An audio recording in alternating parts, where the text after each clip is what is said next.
Well, today, Rocky Hill leaders will push for laws to hold property owners more accountable. Yeah, the push comes after people were forced out of Concierge Apartments in Rocky Hill. Hundreds of people still not allowed to go back home. Your reporter Anna Stansfield joins us live now. So, Anna, what could this mean for the folks who live there? Well, really good morning, guys. This is going to mean a lot potentially for these tenants and for tenants across the state. Rocky Hill's mayor is heading up to the state capitol building as well as other town leaders to advocate for these tenants here that have been without a home for weeks, hoping to make sure nothing like this happens again. Rocky Hill leaders will be pushing for 2 bills in front of Connecticut's Planning and Development Committee. The first asks that towns and cities be allowed to take immediate action against property owners for repeat blight violations within a single year.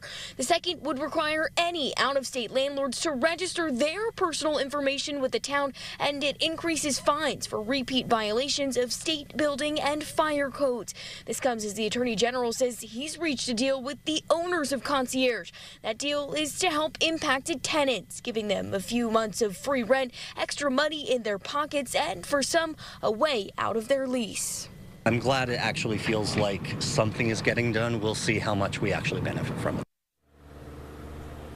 Testimony at the state capitol building is set to start at 10:30 this morning. I'm your reporter in Rocky Hill, Anna Stansfield, Channel 3 Eyewitness News.